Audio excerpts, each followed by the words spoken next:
This is Barry Zalma on insurance. Today I'd like to speak about the phrase inception of the loss.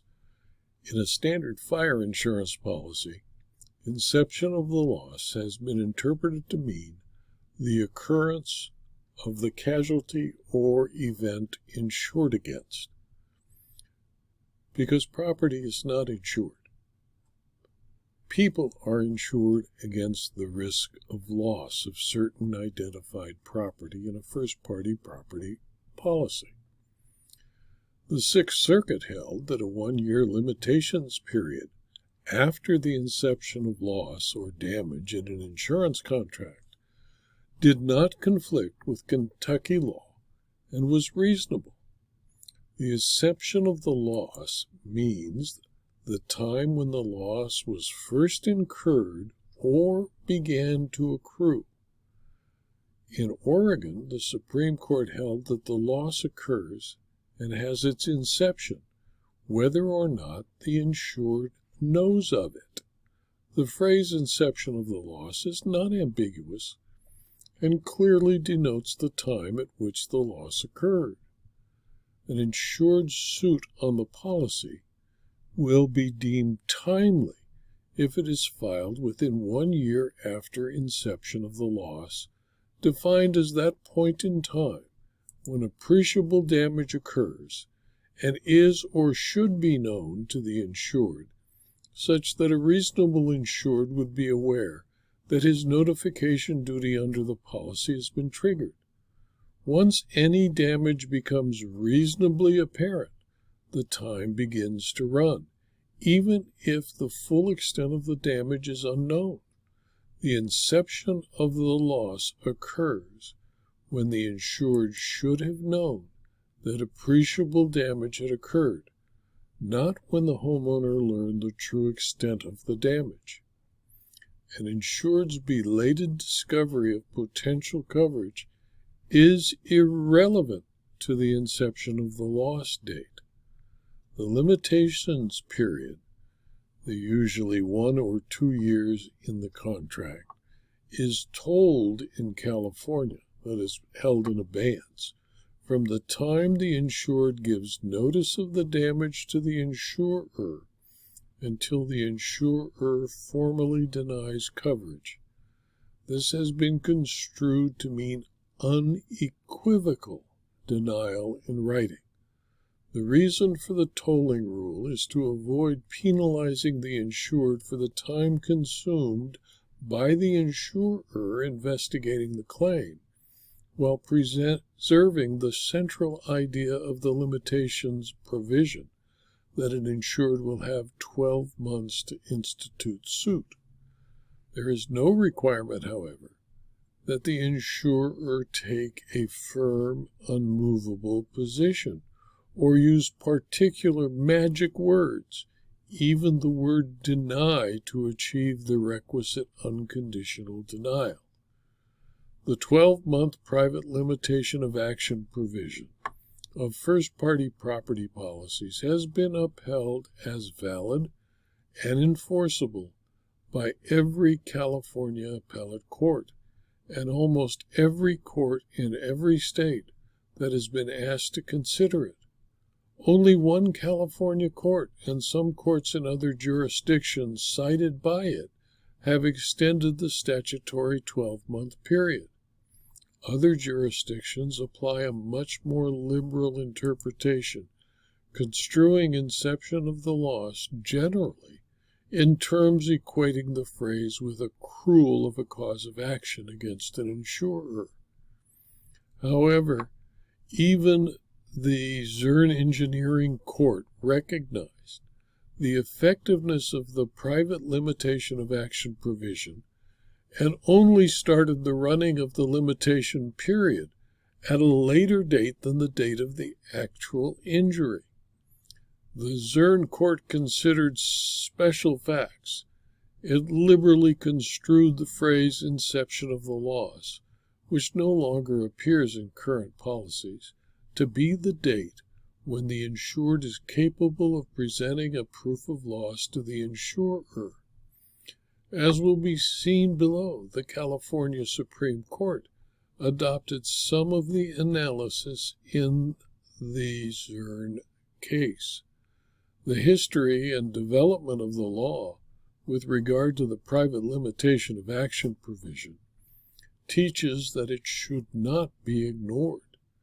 As early as 1868, the United States Supreme Court concluded that a 12-month private limitation of action provision should be strictly enforced.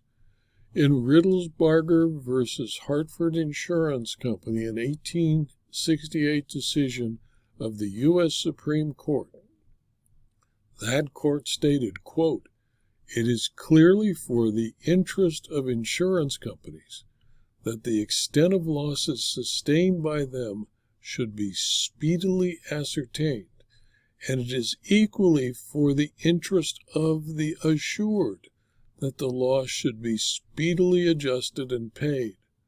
The conditions in policies requiring notice of the loss to be given and proofs of the amount to be furnished the insurers within certain prescribed periods must be strictly complied with to enable them to recover, and it is not an unreasonable term that in the case of a controversy upon a loss report shall be had by the assured to the proper tribunal, whilst the transaction is recent and the proofs respecting it are accessible. The commencement, therefore, of the present action within the period designated was a condition essential to the plaintiff's recovery." Close quote. In 1885, the California Court of Appeal found the 1-year private limitation of action to be enforceable unless the plaintiff established that negotiations with the defendant insurer established a waiver or caused the insurer to be stopped from asserting the provision as a defense. Finding no evidence of waiver or evidence to support estoppel, the defense verdict was affirmed.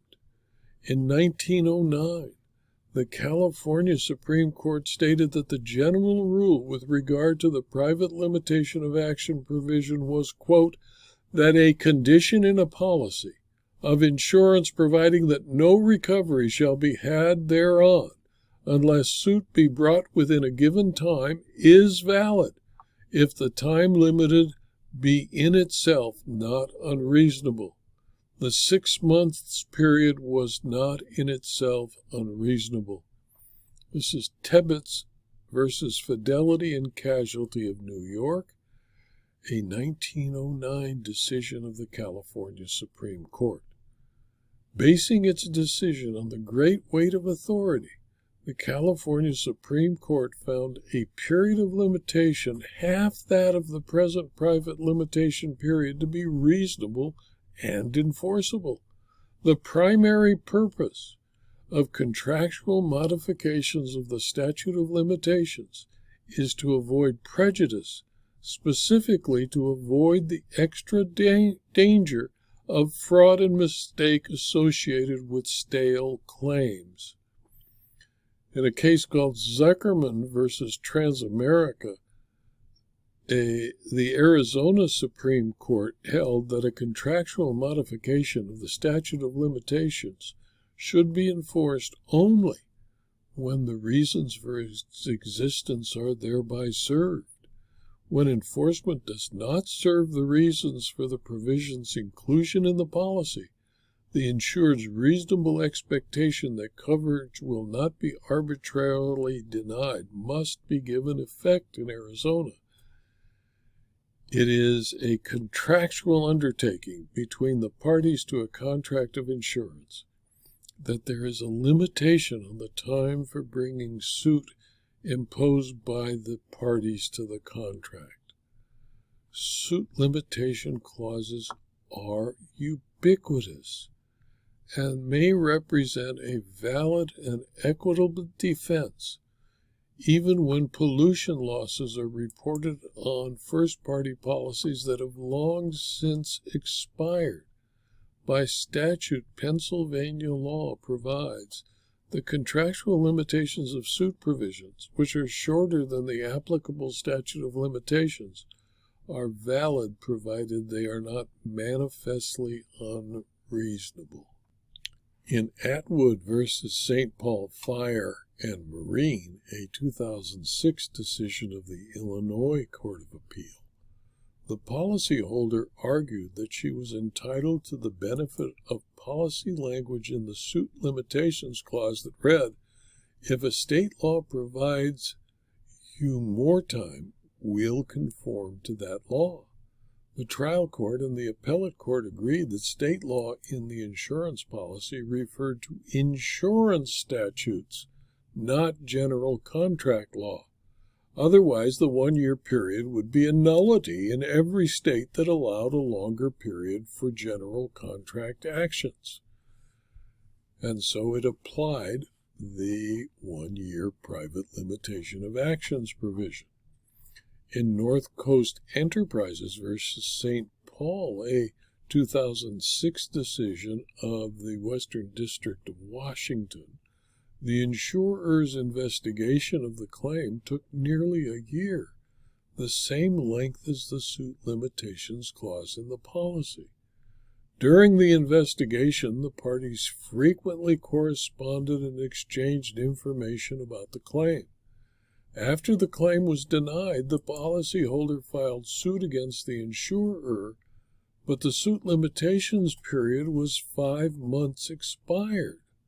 The policyholder moved for summary judgment on the insurer's suit limitation clause defense, arguing the suit limitation period was either automatically tolled while the claim was under investigation or equitably tolled while it waited for the insurer's denial. The court disagreed. It reasoned that equitable tolling was not automatic in Washington and refused to follow the California decision in Prudential LMI v. Superior Court. Further, the Washington court held that the insurer's correspondence with the policyholder was not intended to mislead the policyholder into letting the suit limitations period expire. In 1947, the U.S. Supreme Court again acknowledged the importance of the private limitation of action provision when it held with regard to a fraternal benefit policy that the state of South Dakota must give full faith and credit to the shortened limitation provision in the Fraternal Society's Constitution, which was written in accordance with Ohio law, even though prohibited by South Dakota law.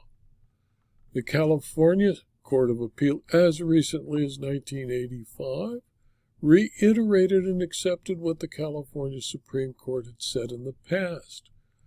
Quote, "We accordingly hold that the shortened time for commencement of suit provision in the policies in question is valid and governs the time within which suit has to be commenced in this case." This was C&H Foods versus Hartford, a California Court of Appeal decision from 1984. In addition to supporting the effectiveness of the shortened limitation of action provision, the Court of Appeal refused to allow the plaintiff to maintain a cause of action for the tort of bad faith. In doing so, it stated, quote, "In support of this contention that a bad faith action could be maintained, plaintiffs cite Murphy v. Allstate, a 1978 decision of the California Court of Appeal, for the proposition that even if one has lost the principal cause of action, he may still have a claim for the bad faith subsequent conduct of the insurer. Not always. While the principle is true under certain circumstances, it is of no aid to the plaintiffs. In the cited Murphy case, plaintiffs did not seek to hold Allstate on its policy, but for the damages caused by Allstate's conduct after the loss occurred. Allstate used contractors who did not repair or restore the property in a proper fashion, but rather in an unsatisfactory and unworkmanlike manner. The case at bench is distinguishable, as there is no question concerning the date of accrual of the causes of action with which we are here concerned, or that the underlying causes of action were not on the policy. These factors, coupled with the failure of plaintiffs to give timely notice, the admitted destruction of the goods before the notice was given, the failure to file suit within 1 year time for commencement of suit provision, and the allegation in the complaint adequately formed the basis upon which the trial court properly sustained the general demurrage to the causes of action, citing to C&H Foods. Statutes of limitation are premised on 2 foundations. First, that a person who has a valid claim will promptly attempt to enforce a demand. And second, that after too much time has passed, by loss of evidence from death of some witnesses and the imperfect recollection of others, or the destruction of documents, it might be impossible to establish the truth." Close quote. In Sarmiento v. Grange Mutual, a 2005 decision of the Ohio Supreme Court, that court found that a 2-year contractual limitation period for filing uninsured and underinsured motorist claims is reasonable and enforceable, regardless of whether the foreign state in which the accident occurred provides a longer statute of limitations for the underlying tort claims. This video was adapted from my book, Selma on Insurance Claims, Volume 4, or Part 4, 3rd edition, which is available as both a Kindle book and a paperback from Amazon.com. If you found this video to be useful or of interest to you or your colleagues, please pass it on. It's free. And please also subscribe to my YouTube channel, my Rumble channel, and click on the like or the Rumble button as you do. And please also subscribe to my blog, my Substack publications, my locals community, so that you can be advised of future videos and future blog postings. Thank you for your attention.